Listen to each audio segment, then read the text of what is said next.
pagi adik-adik semua, Jona, Vio, Ica, Andrew, dan Gabriel. Semoga kalian selalu sehat ya. Kita bertemu lagi dalam ibadah online hari ini. Sebelum kita membaca dan merenungkan firman Tuhan, mari kita berdoa. Bapa, Allah kami yang luar biasa, kasih-Mu sempurna atas kami semua. Terima kasih untuk perlindungan dan pemeliharaan-Mu kepada kami. Kami hendak membaca dan merenungkan firman-Mu. Bukalah hati dan pikiran kami, agar kami dapat mengerti dan dapat melakukannya dalam kehidupan kami. Dalam nama Yesus, Tuhan dan Juru Selamat kami berdoa. Amin. Nah, mari kita membaca Alkitab kita dalam kitab Yosua pasal yang ke-24 ayat 14 sampai 15. Kak Puji akan bacakan ya. Oleh sebab itu, takutlah akan Tuhan dan beribadahlah kepadanya dengan tulus ikhlas dan setia. Jauhkanlah Allah yang kepadanya nenek moyangmu telah beribadah di seberang sungai Efrat dan di Mesir, dan beribadahlah kepada Tuhan. Tetapi jika kamu anggap tidak baik untuk beribadah kepada Tuhan, pilihlah pada hari ini kepada siapa kamu akan beribadah.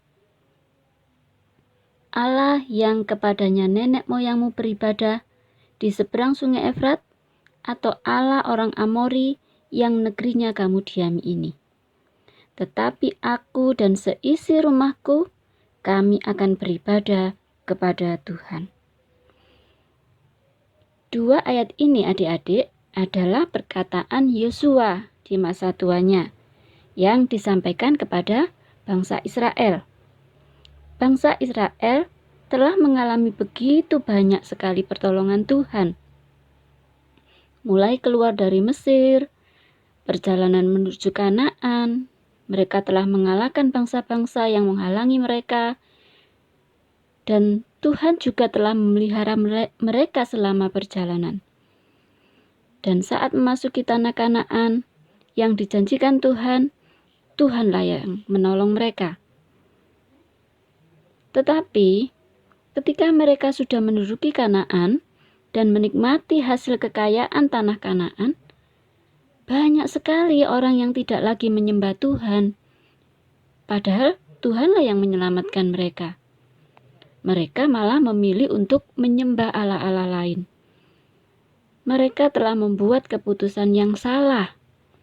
Karena itulah Yosua mengingatkan mereka.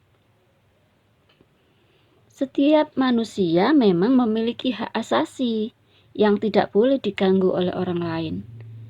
Bahkan Undang-Undang Dasar 45 juga menyatakan bahwa negara melindungi hak setiap warga negaranya. Kalian pun memiliki hak untuk menentukan pilihan-pilihan kalian. Bangun tidur mau apa, mau pakai baju yang mana, mau makan apa, mau pilih sekolah di mana, dan sebagainya. Kalian boleh menetapkan pilihan-pilihan kalian sendiri.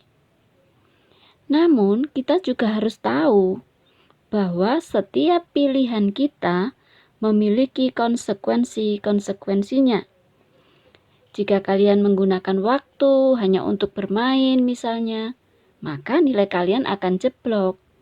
Jika kalian makan seenaknya, semaunya, makan makanan yang tidak sehat misalnya, maka kalian akan sakit dan bertumbuh tidak maksimal. Jadi kita harus berhikmat dalam menetapkan pilihan kita. Kalian juga sudah mulai remaja sekarang. Artinya, kalian tahu bahwa kita tidak bisa menggunakan waktu hanya untuk main saja. Atau juga kita tidak bisa hanya belajar saja. Kalian harus mengerti bahwa beribadah itu juga penting.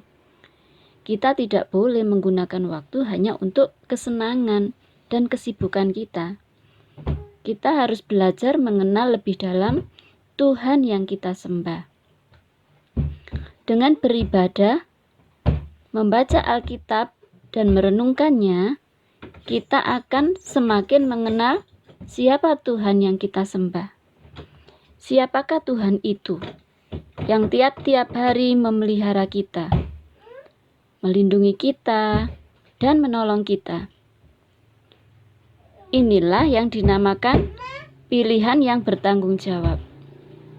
Pilihan yang membuat kita menjadi orang yang semakin dewasa. Nah, adik-adik, tetap semangat dan setia untuk beribadah kepada Tuhan kita, Yesus Kristus. Mari kita berdoa. Ya Bapa, terima kasih. Hari ini kami diingatkan agar kami dapat membuat pilihan yang bijaksana, pilihan yang bertanggung jawab sebagai orang yang telah Engkau selamatkan, agar kami menjadi semakin dewasa. Terus bimbinglah kami ya Tuhan. Dalam nama Yesus kami berdoa. Amin. Nah, adik-adik, sampai di sini dulu ibadah online kita. Tuhan memberkati kalian semuanya. Dah.